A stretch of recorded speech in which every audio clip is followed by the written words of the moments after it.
Bersorak-soraklah bagi Tuhan, hai seluruh bumi. Beribadahlah kepada Tuhan dengan sukacita.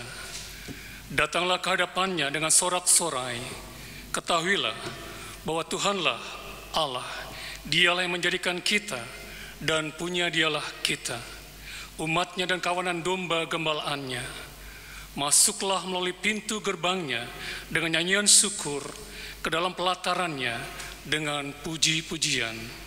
Bersyukurlah kepadanya dan pujilah namanya, sebab Tuhan itu baik, kasih setianya untuk selama-lamanya, dan kesetiaannya tetap turun-temurun.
Pertolongan dalam ibadah minggu ketiga ini datangnya adalah dalam nama Tuhan yang menjadikan langit dan bumi, yang memelihara kesetiaannya sampai selama-lamanya dan tidak pernah meninggalkan perbuatan tangannya.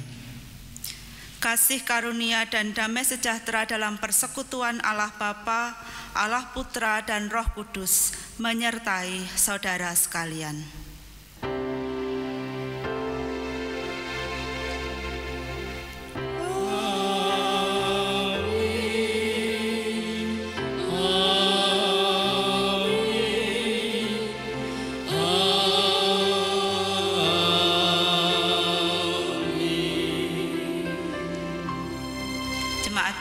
Silahkan untuk duduk kembali.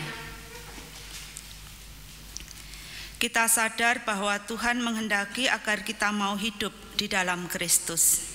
Artinya, kita dipanggil untuk merasakan dan melakukan yang dialami dan dilakukan oleh Yesus Kristus.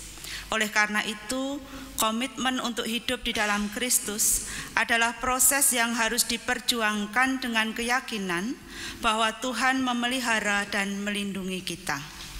Bersandar dan berserah kepada Tuhan akan menjadikan kita kuat dan menang, sehingga dapat bersyukur dan memuliakan Tuhan.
Jemaat, mari mengaku kesalahan dan dosa kita, dimulai dengan pengakuan pribadi.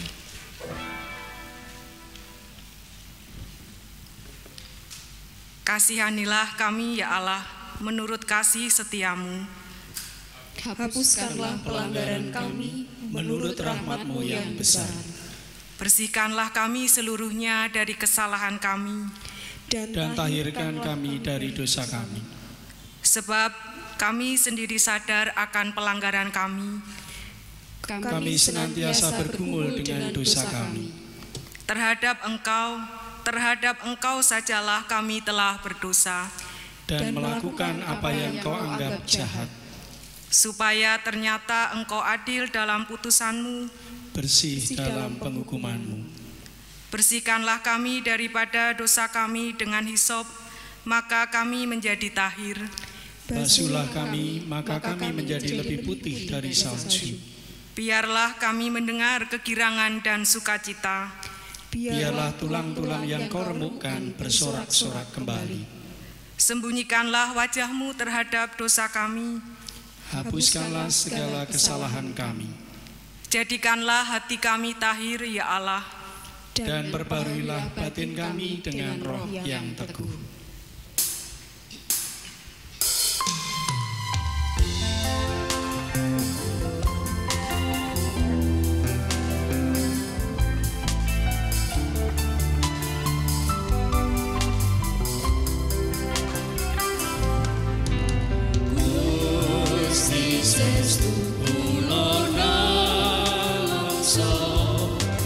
Awit asling balelo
Jemaat yang dikasihi Tuhan, saya undang untuk berdiri.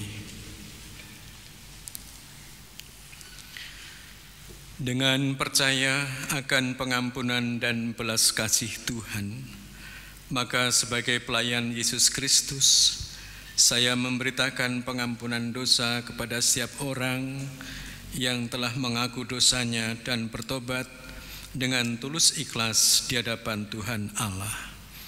Terimalah berita anugerah, sebab kepada kamu dikaruniakan bukan saja untuk percaya kepada Kristus, melainkan juga untuk menderita untuk Dia. Filipi 1 ayat 29. Demikianlah berita anugerah dari Tuhan Allah. Kiranya pengampunan dari Allah berlaku atas kita di dalam nama Allah Bapa, Allah Putra, dan Allah Roh Kudus. Amin. Syukur kepada Allah. Marilah kita dengan penuh syukur dan sukacita kita menanggapi berita anugerah dengan menaikkan pujian Ku Bawa Damai.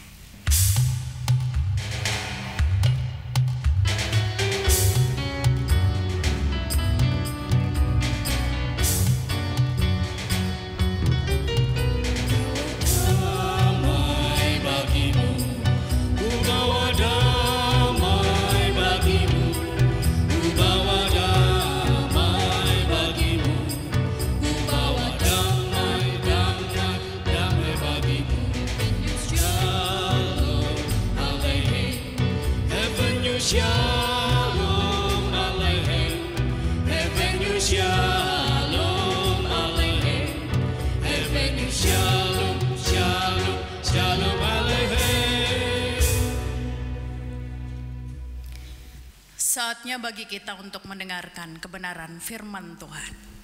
Karena itu mari kita berdoa. Kami bersyukur kepadamu ya Tuhan, karena dalam peribadatan saat ini Tuhan izinkan kami untuk kami bisa menerima kebenaran firman Tuhan. Kami meyakini benar itu bagian dari pemeliharaan iman yang Tuhan berikan bagi kami. Karena itu kami mohon kepadamu, karuniakanlah kami dengan Roh Kudus, yang melaluinya kami dimampukan untuk dapat mengerti dan melakukan apa yang menjadi kehendak-Mu. Berkati juga hamba-Mu ketika menyampaikan kebenaran firman Tuhan, sehingga semuanya berasal dari Tuhan, oleh karena Tuhan, dan untuk hormat kemuliaan nama Tuhan. Berbicaralah kepada kami ya Allah, karena kami bersedia untuk mendengarkannya. Di dalam nama Yesus kami berdoa. Amin. Jemaat disilahkan untuk duduk kembali.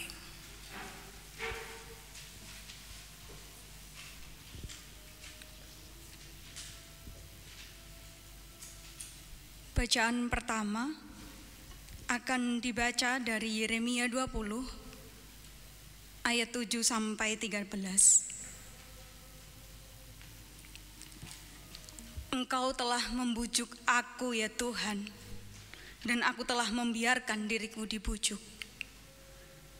Engkau terlalu kuat bagiku, dan engkau menundukkan aku. Aku telah menjadi tertawaan sepanjang hari. Semuanya mereka mengolok-olok aku.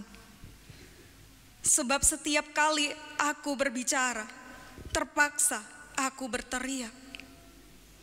Terpaksa berseru, kelaliman, aniaya. Sebab firman Tuhan telah menjadi cela dan cemooh bagiku sepanjang hari. Tetapi apabila aku berpikir, aku tidak mau mengingat Dia dan tidak mau mengucapkan firman lagi demi namanya, maka dalam hatiku ada sesuatu yang seperti api yang menyala-nyala, terkurung dalam tulang-tulangku. Aku berlelah-lelah untuk menahannya, tetapi aku tidak sanggup. Aku telah mendengar bisikan banyak orang. Kegentaran datang dari segala jurusan. Adukanlah dia. Kita mau mengadukan dia. Semua orang, sahabat karibku, mengintai apakah aku tersandung jatuh barangkali ia membiarkan dirinya dibujuk, sehingga kita dapat mengalahkan dia dan dapat melakukan pembalasan kita terhadap dia. Tetapi Tuhan menyertai aku seperti pahlawan yang gagah. Sebab itu orang-orang yang mengejar aku akan tersandung jatuh, dan mereka tidak dapat berbuat apa-apa. Mereka akan menjadi malu sekali sebab mereka tidak berhasil. Suatu noda yang selama-lamanya tidak terlupakan. Ya Tuhan semesta alam, yang menguji orang benar, yang melihat batin dan hati, biarlah aku melihat pembalasan-Mu terhadap mereka. Sebab kepadamu-lah kuserahkan perkaraku. Menyanyilah untuk Tuhan, pujilah Tuhan, sebab Ia telah melepaskan nyawa orang miskin dari tangan orang-orang yang berbuat jahat. Demikianlah sabda abadi Tuhan.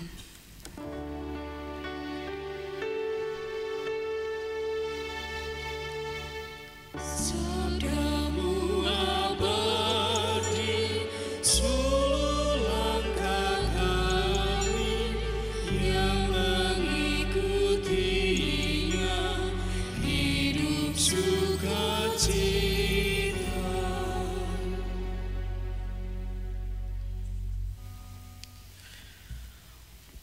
Marilah kita membaca Mazmur 69 ayat 7 sampai 10, dilanjutkan dengan ayat 16 sampai 18 secara berbalasan.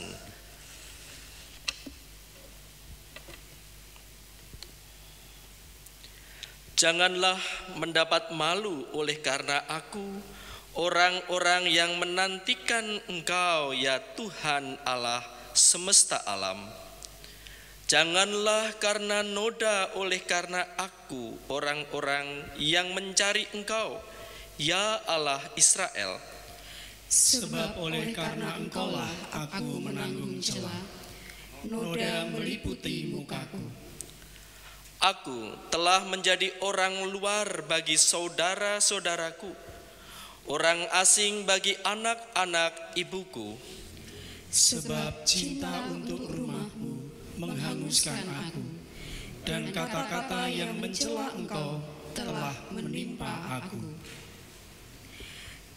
Janganlah gelombang air menghanyutkan aku, atau tubir menelan aku, atau sumur menutup mulutnya di atasku. Jawablah aku, ya Tuhan, sebab kasih setiamu baik. Berpalinglah kepadaku menurut rahmat-Mu yang besar. Janganlah sembunyikan wajah-Mu kepada hamba-Mu, sebab aku tersesat. Segeralah menjawab aku.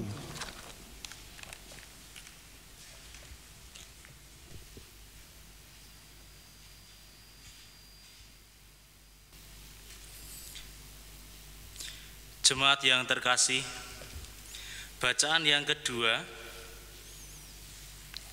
diambil dari Roma pasal yang ke-6 ayat 1b sampai dengan yang ke-11. Demikian, bolehkah kita bertekun dalam dosa supaya semakin bertambah kasih karunia itu? Sekali-kali tidak.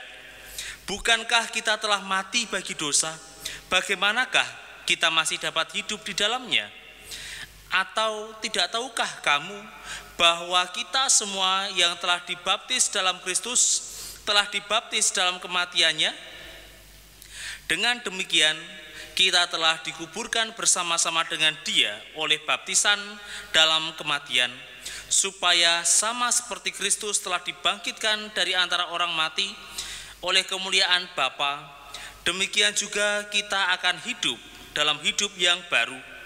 Sebab jika kita telah menjadi satu dengan apa yang sama dengan kematiannya, kita juga akan menjadi satu dengan apa yang sama dengan kebangkitannya. Karena kita tahu bahwa manusia lama kita telah turut disalibkan supaya tubuh dosa kita hilang kuasanya, agar jangan ada penghambaan diri lagi kepada dosa. Sebab siapa yang telah mati, ia telah bebas dari dosa. Jadi jika kita telah mati dengan Kristus, kita percaya bahwa kita akan hidup juga dengan Dia. Karena kita tahu bahwa Kristus sesudah ia bangkit dari antara orang mati, tidak mati lagi, maut tidak berkuasa lagi atas Dia. Sebab kematiannya adalah kematian terhadap dosa, satu kali dan untuk selama-lamanya, dan kehidupannya adalah kehidupan bagi Allah. Demikianlah hendaknya kamu memandangnya, bahwa kamu telah mati bagi dosa, tetapi kamu hidup bagi Allah dalam Kristus Yesus. Sabdamu abadi ya Tuhan.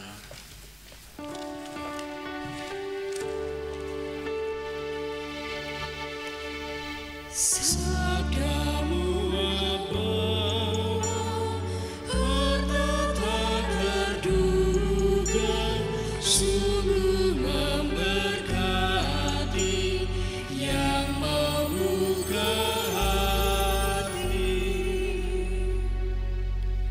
Jemaat yang dikasihi Tuhan, bacaan Injil kita hari ini terambil dari Injil Matius pasal yang ke-10. Kita akan membaca ayat 24 sampai dengan 39. Matius 10 ayat 24 sampai dengan ke-39, maksud saya akan bacakan untuk kita semua. Seorang murid tidak lebih daripada gurunya, atau seorang hamba daripada tuannya. Cukuplah bagi seorang murid jika ia menjadi sama seperti gurunya, dan bagi seorang hamba jika ia menjadi sama seperti tuannya. Jika tuan rumah disebut Beelzebul, apalagi seisi rumahnya. Jadi janganlah kamu takut terhadap mereka, karena tidak ada sesuatu pun yang terungkap yang tidak akan dibuka, dan tidak ada sesuatu pun yang tersembunyi yang tidak akan diketahui. Apa yang kukatakan kepadamu dalam gelap, katakanlah itu dalam terang. Dan apa yang dibisikkan ke telingamu, beritakanlah itu dari atas atap rumah. Dan janganlah kamu takut kepada mereka yang dapat membunuh tubuh, tetapi yang tidak berkuasa membunuh jiwa. Takutlah terutama kepada Dia yang berkuasa membinasakan baik jiwa maupun tubuh di dalam neraka. Bukankah burung pipit dijual 2 ekor seduit? Namun seekor pun daripadanya tidak akan jatuh ke bumi di luar kehendak Bapamu. Dan kamu, rambut kepalamu pun terhitung semuanya. Sebab itu, janganlah kamu takut, karena kamu lebih berharga daripada banyak burung pipit. Setiap orang yang mengakui aku di depan manusia, aku juga akan mengakuinya di depan Bapa-Ku yang di sorga. Tetapi barang siapa menyangkal aku di depan manusia, aku juga akan menyangkalnya di depan Bapa-Ku yang di sorga. Jangan kamu menyangka bahwa aku datang untuk membawa damai di atas bumi. Aku datang bukan untuk membawa damai, melainkan pedang. Sebab aku datang untuk memisahkan orang dari ayahnya, anak perempuan dari ibunya, menantu perempuan dari ibu mertuanya, dan musuh orang ialah orang-orang seisi rumahnya. Barang siapa mengasihi bapa atau ibunya lebih daripadaku, ia tidak layak bagiku. Dan barang siapa mengasihi anaknya laki-laki atau perempuan lebih daripadaku, ia tidak layak bagiku. Barang siapa tidak memikul salibnya dan mengikut aku, ia tidak layak bagiku. Barang siapa mempertahankan nyawanya, ia akan kehilangan nyawanya. Dan barang siapa kehilangan nyawanya karena aku, ia akan memperolehnya. Demikianlah Injil Tuhan di hari ini, dan yang berbahagia adalah setiap kita yang mendengarkan firman Allah, yang memelihara dan yang melakukannya. Haleluya.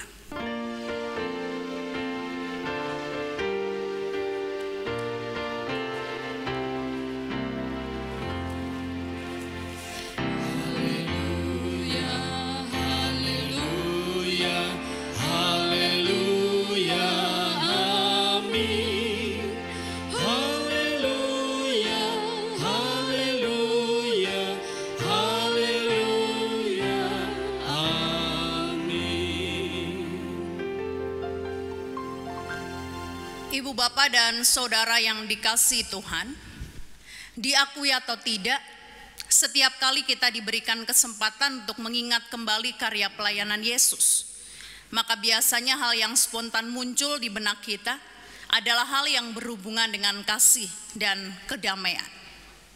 Dan itu wajar, sebab kalau kita mengingat kembali ajaran-ajaran Yesus atau khotbah-khotbah Yesus, kita akan mendapati bahwa hal yang berhubungan dengan kasih dan kedamaian seringkali ditekankan.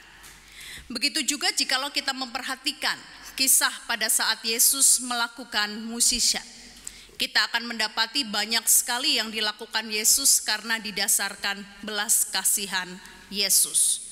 Selain itu, di dalam kitab Injil sendiri, kita juga mendapatkan keterangan bahwa dasar dan tujuan Yesus hadir ke dunia semata-mata karena kasihnya kepada manusia dan juga demi memberikan kedamaian bagi dunia. Nah, hanya saja saudara yang dikasihi Tuhan, jikalau kita memperhatikan bacaan Injil kita hari ini, terutama di ayat 34 dan sampai dengan 36, rasanya kita akan mendapati bahwa hal yang berhubungan dengan kasih dan kedamaian itu tidak kita rasakan. Sebab di ayat itu Yesus justru berkata dengan tegas, "Jangan kamu menyangka bahwa aku datang untuk membawa damai di atas bumi. Aku datang bukan untuk membawa damai, melainkan pedang. Sebab aku datang untuk memisahkan orang dari ayahnya, anak perempuan dari ibunya, menantu perempuan dari ibu mertuanya. Dan musuh orang ialah orang-orang seisi rumahnya." Kalau kita memperhatikan sekilas apa yang disampaikan Yesus itu, kesannya memang di dalamnya tidak ada lagi hal yang berhubungan dengan kasih dan kedamaian. Pertanyaannya, kenapa Yesus mengatakan hal yang seperti itu? Padahal kita tahu kasih dan kedamaian itu adalah dasar dari semua ajarannya, bahkan dasar dari semua pelayanan yang dilakukannya. Nah, untuk mengetahuinya adalah baik jikalau kita memperhatikan konteks ketika Yesus menyatakan hal yang demikian. Dan nanti saudara, kalau saudara memperhatikan perikop sebelumnya, saudara akan mendapati bahwa pernyataan itu disampaikan oleh Yesus kepada ke-12 muridnya ketika Yesus mengutus mereka untuk melakukan pelayanan kepada domba-domba yang hilang dari umat Israel. Itu bisa kita baca di Matius 10 ayat 5 sampai dengan yang ke-6. Di mana secara tidak langsung melalui apa yang disampaikan Yesus itu kita mendapatkan penjelasan bahwa ketika para murid itu melakukan tugas pelayanan, maka pihak yang harus dilayani oleh mereka itu bukan orang lain, bukan orang asing, bukan bangsa lain, tetapi adalah bangsa mereka sendiri, orang-orang mereka sendiri, dan itu artinya adalah keluarga mereka sendiri. Hanya saja jikalau kita memperhatikan Matius 10 ayat 16, kita akan mendapati hal yang menarik yang dipakai oleh Yesus untuk menggambarkan siapa yang disebut dengan pihak yang harus mereka layani itu. Sebab di ayat yang ke-16 dari Matius 10, Yesus mengatakan kepada muridnya, "Aku mengutus kamu seperti domba ke tengah-tengah serigala." Artinya pihak yang mereka layani yang notabene adalah bangsa mereka sendiri, orang-orang mereka sendiri dan keluarga mereka sendiri, itu adalah pihak yang tidak akan menerima pelayanan mereka, tidak akan mendukung pelayanan mereka. Tetapi yang mereka akan lakukan adalah menolaknya, bahkan mungkin mereka akan berusaha untuk membunuh murid-murid Yesus itu. Sebab Yesus menggambarkan mereka sebagai serigala. Pertanyaannya sekarang adalah, kenapa gambaran itu yang diberikan Yesus kepada murid-muridnya ketika Yesus mengutus mereka untuk melakukan pelayanan kepada keluarganya? Kenapa Yesus menggambarkan keluarga atau bangsanya sendiri yang nantinya akan dilayani oleh ke-12 muridnya itu sebagai serigala yang siap mencabik mereka, yang siap menerkam para muridnya itu? Apakah itu memang sebuah kelaziman karena ada pameo yang mengatakan bahwa nabi itu tidak akan pernah diterima di lingkungannya sendiri? Atau ada hal yang lain yang menjadi dasarnya?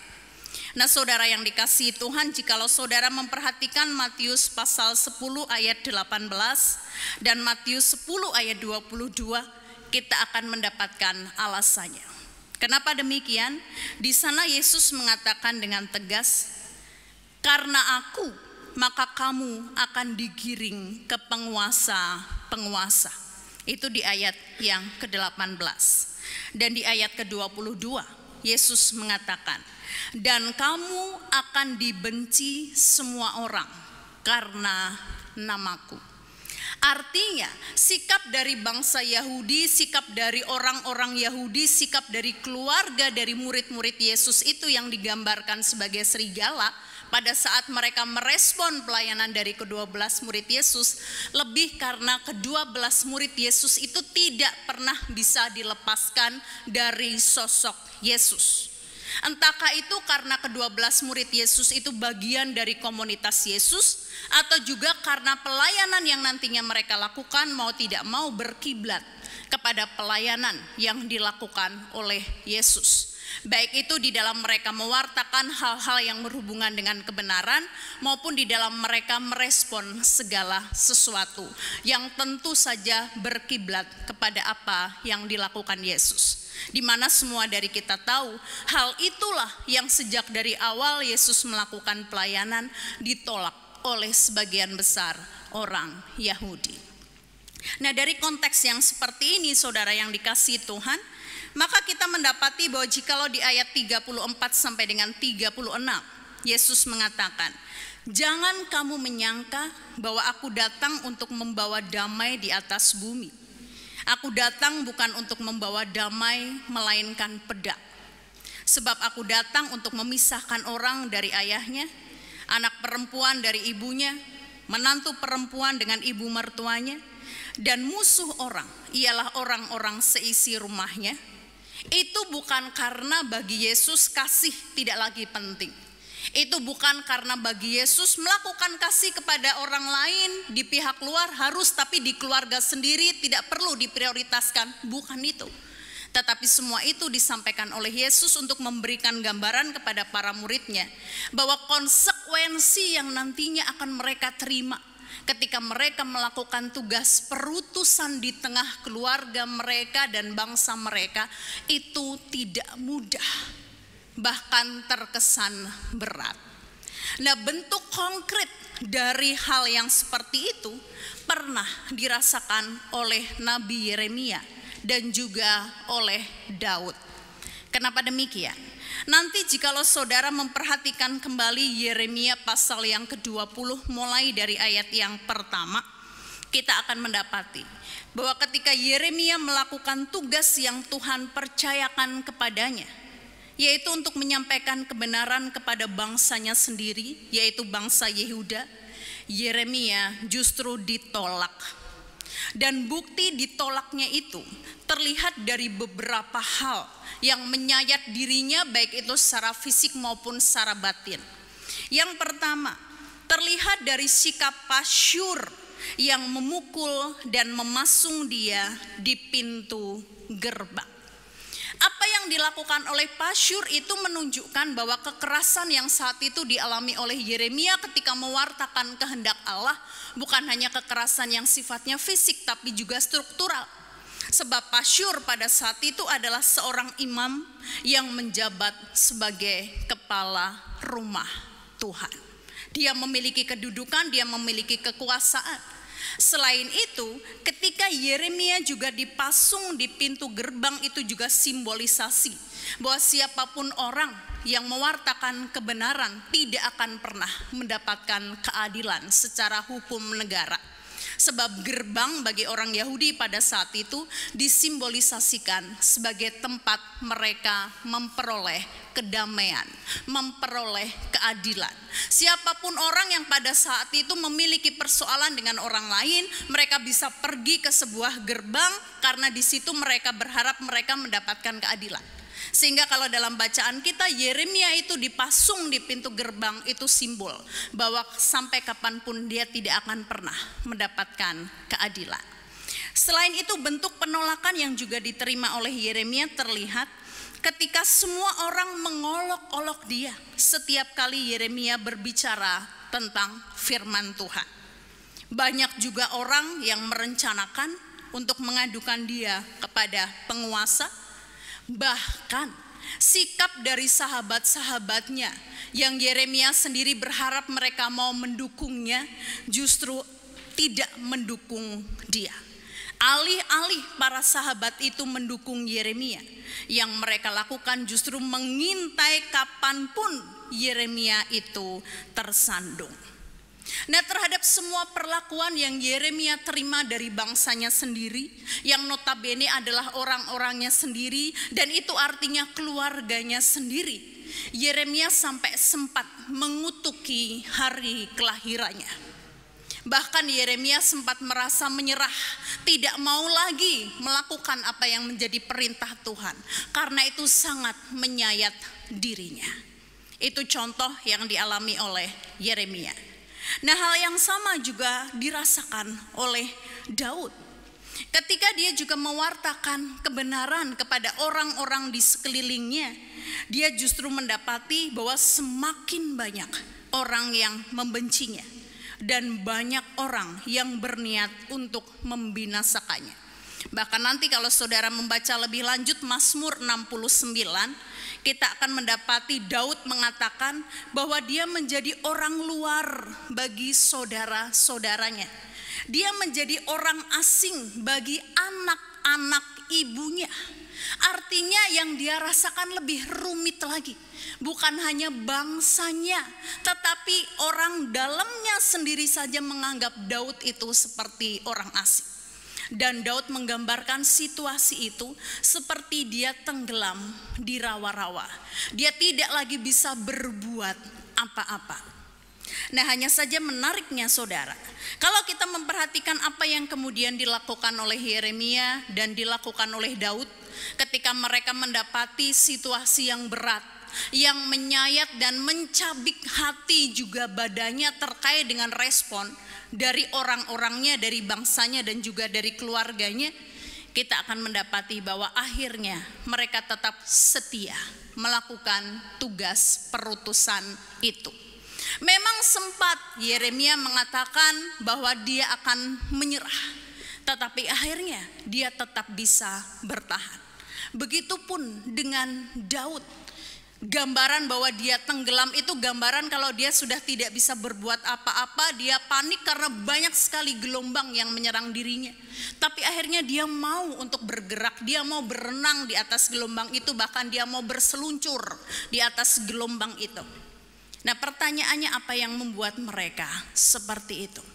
Kalau kita memperhatikan kitab Yeremia dan juga kitab Mazmur tadi, kita akan mendapati yang pertama, sikap itu terjadi karena mereka merasa ada dorongan dari dalam diri mereka sendiri yang terus mendesaknya untuk melakukan tugas perutusan. Di dalam bahasanya Yeremia, dorongan itu digambarkan seperti api yang terus menyala dalam dirinya. Yeremia berusaha memadamkannya, Tapi Yeremia merasa itu tidak bisa padam karena api itu terus mendorongnya untuk melakukan tugas perutusan itu.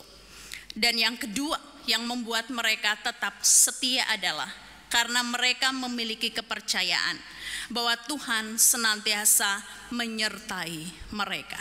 Dan mereka merasakan sendiri kasih setia Tuhan tidak pernah berkesudahan atas hidup mereka. Nah, saudara yang dikasihi Tuhan, keyakinan Yeremia, keyakinan Daud yang seperti itu jugalah yang diharapkan oleh Yesus terus ada dalam diri ke-12 muridnya yang saat itu diutus untuk masuk dan melakukan pelayanan di tengah-tengah bangsanya sendiri, di tengah orang-orangnya sendiri, di tengah keluarganya sendiri yang digambarkan seperti serigala. Kenapa demikian? Dalam bacaan Injil di sana digambarkan betapapun memang para serigala itu memiliki kekuasaan dan kemampuan untuk mencabik-cabik, juga untuk menghancurkan hati dan dagingnya. Tetapi para serigala itu tidak pernah memiliki kuasa untuk membunuh jiwa mereka. Itu yang pertama yang diingatkan oleh Yesus. Jadi Yesus mengatakan jangan takut terhadap mereka yang hanya bisa membunuh tubuh tetapi tidak pernah bisa membunuh jiwa. Yang kedua, Yesus juga mengatakan agar mereka senantiasa mengingat pemeliharaan Tuhan yang tidak pernah berkesudahan. Yang digambarkannya dengan pernyataan, bukankah burung pipit dijual 2 ekor seduit? Namun seekor pun daripadanya tidak akan jatuh di bumi di luar kehendak Bapamu. Dan kamu, rambut kepalamu pun terhitung semuanya. Sebab itu janganlah kamu takut, karena kamu lebih berharga daripada banyak burung pipit. Nah, jemaat yang dikasihi Tuhan, sebagai komunitas Yesus, sebagai bagian dari murid Yesus, saudara dan saya juga diberikan tugas untuk melakukan hal yang sama, menyuarakan kebenaran, menyuarakan kasih, kedamaian di lingkungan sekitar kita. Tugas itu bukan tugas yang ringan. Sebab sekalipun sikap yang akan diperlihatkan oleh orang-orang kita, keluarga kita, bangsa kita sendiri tidaklah seperti sikap yang dilakukan oleh para serigala tadi, tetapi kita akan mendapati bahwa seringkali respon yang mereka perlihatkan ketika kita menyuarakan kebenaran itu membuat diri kita berat, membuat diri kita bingung bagaimana harus melangkah.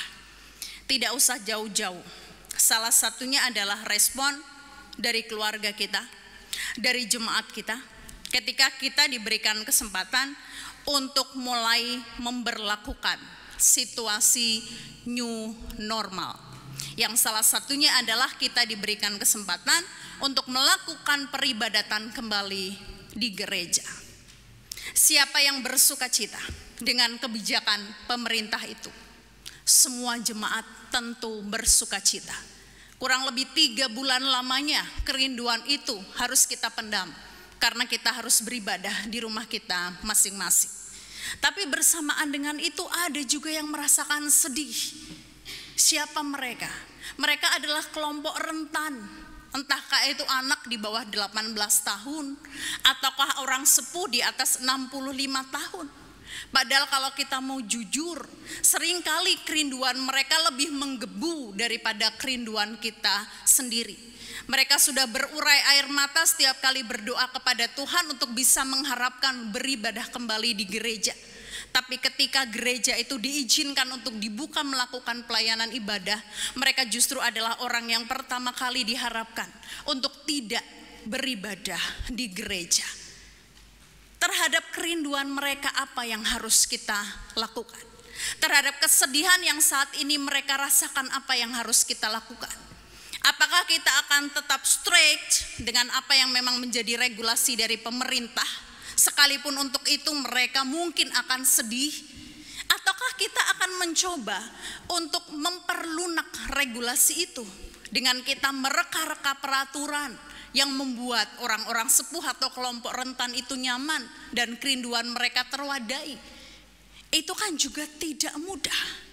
Tetapi dari hal itu, saudara yang dikasihi Tuhan, kita mendapatkan gambaran bahwa mewartakan kasih Tuhan, mewartakan berita Injil, melakukan tugas perutusan, itu bukan hanya melulu yang berhubungan dengan mewartakan ajaran, mewartakan dogma, bukan hanya yang berhubungan dengan bagaimana kita harus kritis terhadap regulasi-regulasi pemerintah, apalagi jikalau itu berhubungan dengan kekerasan dan ketidakadilan, bukan melulu itu. Tetapi juga berhubungan dengan sikap etis harian kita. Ketika kita berhadapan dengan situasi-situasi yang membutuhkan pergumulan yang tidak ringan. Bahkan kadang kalau kita mau jujur, situasi itu membuat kita seolah seperti makan buah simalakama. Dimakan, yang lain mati, kalau tidak dimakan kita sendiri mati, dan lain sebagainya. Tetapi jikalau Yeremia dan Daud saja dimampukan oleh Tuhan untuk bisa tetap bertahan di tengah hatinya yang begitu berat, ditolak oleh keluarganya, maka kita mesti percaya kita pun akan dimampukan Tuhan untuk dapat melakukannya.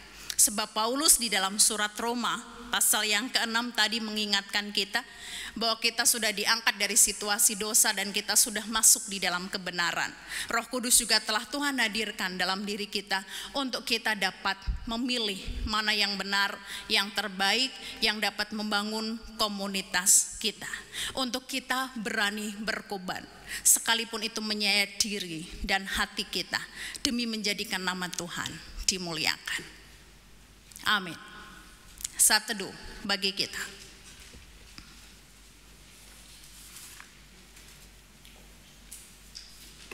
Saat teduh selesai, saya ajak saudara semua dimanapun saudara berada untuk bangkit berdiri. Kita akan merespon firman Tuhan lagi dengan mengagungkan Tuhan. Kita pujikan Bila Kulihat bintang gemerlapan.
Persilakan untuk duduk. Saudara-saudara kekasih Tuhan, saatnya kita bersama-sama untuk bersekutu, bersatu hati, menaikkan setiap permohonan kita di dalam syafaat. Kita bersama-sama bersujud di dalam doa. Mari kita berdoa. Syukur kami naikkan kepadamu ya Tuhan, oleh karena kasih kemurahan Tuhan, Engkau perkenankan kami semua bersatu hati di dalam persekutuan, ibadah, rumah tangga, melalui penghayatan yang begitu mendalam bersama-sama dengan orang tua kami, suami, istri kami, anak-anak kami, saudara-saudara serumah kami. Kami boleh menikmati bahwa pemeliharaan tangan Allah bagi keluarga orang-orang percaya tidak pernah berhenti. Engkau terus merawat kami, Engkau memelihara kami di dalam kasih dan kemurahan Tuhan. Teristimewa di masa pandemi COVID-19 ini ya Tuhan, Engkau sungguh setia memberikan penyertaan bagi kami semua, jemaat Tuhan di seluruh muka bumi ini. Demikian pula masyarakat internasional yang juga sedang mengalami pandemi COVID-19. Tuhan, karyamu sungguh luar biasa bagi kami semua. Kami sungguh merindukan masa-masa yang normal di dalam kehidupan kami boleh Tuhan pulihkan. Maka Tuhan, kami saat ini benar-benar memohon kepadamu dengan kerendahan hati, bahkan kerendahan diri kami. Kami mohon belas kasihan Tuhan. Engkau Tuhan yang membebaskan dunia ini dari pandemi COVID-19. Biarlah harapan kami sungguh Tuhan penuhi. Teristimewa bagi negara dan bangsa kami Indonesia, melalui pemerintah negara kami, melalui para pemimpin bangsa kami, presiden, wakil presiden, para menteri, para pejabat yang saat ini berupaya berjuang untuk melawan penyebaran coronavirus. Dengan kami semua mau memasuki tahap hidup di era new normal. Mari Tuhan, Engkau yang siapkan hati, pikiran, jiwa kami, bangsa negara kami Indonesia. Jadikan kami semua pribadi-pribadi yang taat akan protokol kesehatan yang boleh kami lakukan untuk mengantisipasi pandemi COVID-19 ini. Kami serahkan pula untuk kebijakan-kebijakan pemerintah dari pusat hingga sampai ke daerah-daerah. Bila mana kami saat ini sedang menyesuaikan kondisi-kondisi tertentu yang relatif satu dengan yang lain berbeda,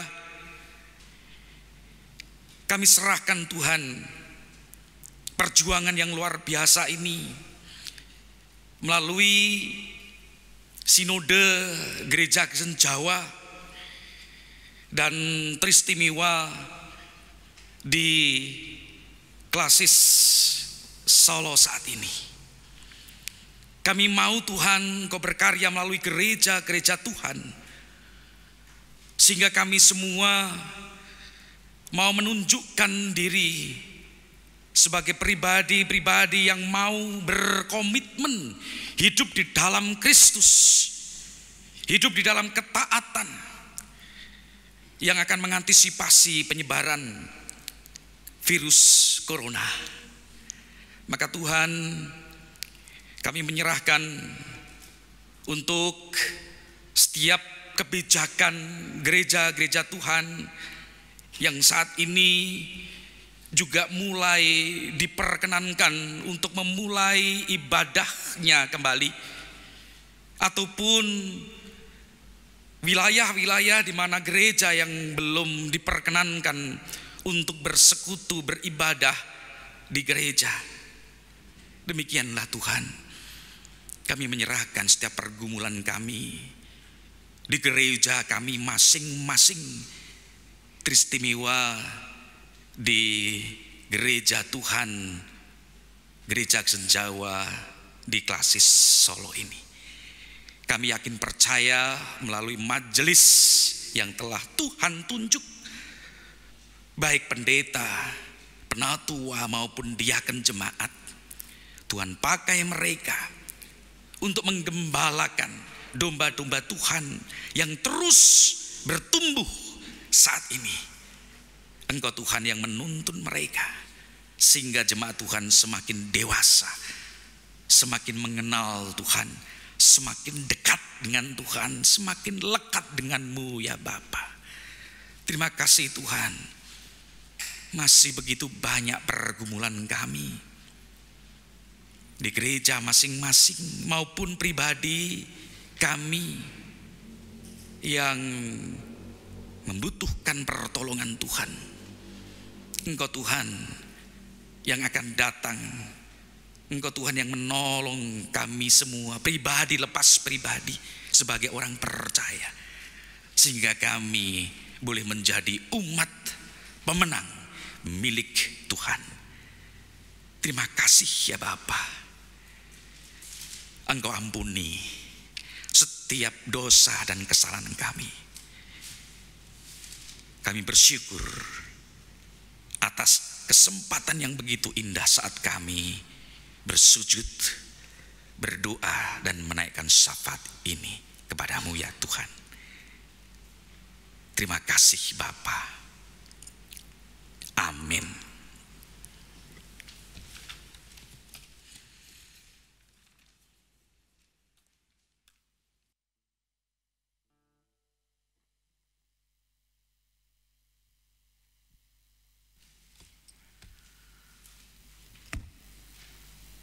Jemaat yang terkasih dalam Tuhan, saat ini kita diberi kesempatan untuk mengucap rasa syukur melalui persembahan.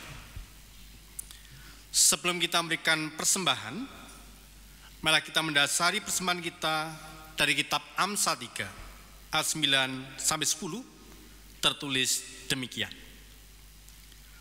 Muliakanlah Tuhan dengan hartamu dan dengan segala hasil pertama dari penghasilanmu, maka lumbungmu akan diisi penuh sampai melimpah-limpah, dan bejana pemerahanmu akan meluap dengan air buah anggurnya. Kita mengumpulkan persembahan dengan pujian pengucapan syukur, moro doa turno pisungsung.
Mari kita bawa persembahan kita dalam doa, sandarkan mari kita berdoa.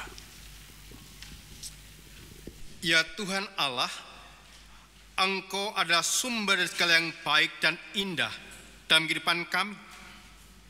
Sebagian dari pemberian-Mu kami serahkan kembali kepadamu. Terimalah persembahan ini ya Tuhan, sebagai tanda pengakuan kami bahwa Engkau lah yang memiliki tubuh, jiwa dan roh, serta harta yang ada pada kami. Terimalah persembahan ini ya Tuhan, sebagai tanda syukur dan terima kasih, sebab kami sudah menerima banyak berkat dari-Mu. Terimalah persembahan ini ya Tuhan, sebagai tanda iman, sebab kami percaya Engkau menjamin masa depan dan mencukupkan segala kebutuhan kami, sehingga kami tidak perlu khawatir untuk memberi, berbagi, dan berkorban. Berkatilah persembahan yang kami kumpulkan ini ya Tuhan, untuk keperluan peluasan kerajaan-Mu di dunia ini. Seluruh doa pengucapan syukur ini kami naikkan dalam nama Tuhan Yesus yang telah mengajar kami berdoa.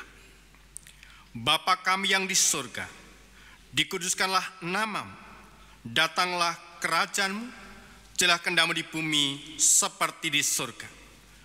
Berikanlah kami pada hari ini makan kami yang secukupnya, dan ampunilah kami akan kesalahan kami, seperti kami juga mengampuni orang yang bersalah kepada kami. Dan jangan bawa kami dalam pencobaan, tetapi lepaskanlah kami daripada yang jahat. Karena Engkaulah yang mempunyai kerajaan dan kuasa dan kemuliaan sampai selama-lamanya. Amin. Warga jemaat dimanapun berada, saya undang baik berdiri, kita menaikkan pujian pengutusan.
Jemaat yang terkasih di dalam Tuhan Yesus Kristus, marilah kita bersama dengan seluruh gereja Tuhan di muka bumi, kita akan meneguhkan iman kita dengan mengucapkan syahadat pengakuan iman kita seperti dalam pengakuan iman rasuli.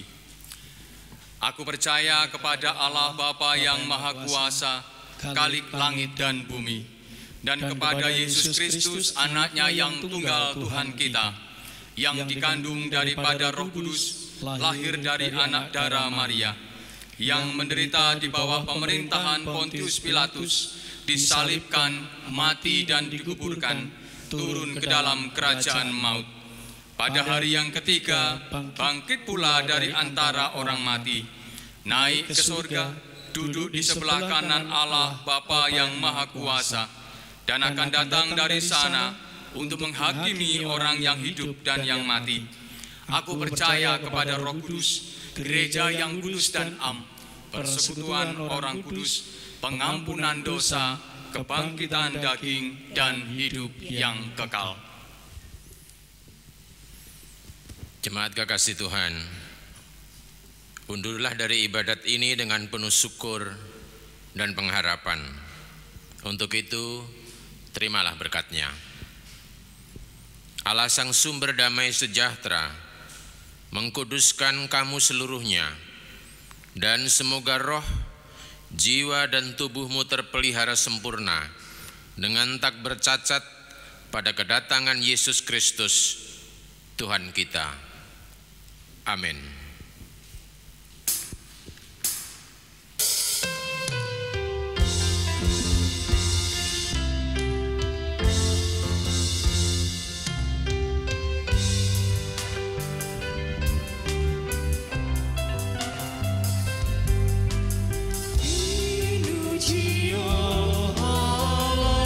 Sang Romo, Sang Putra Sister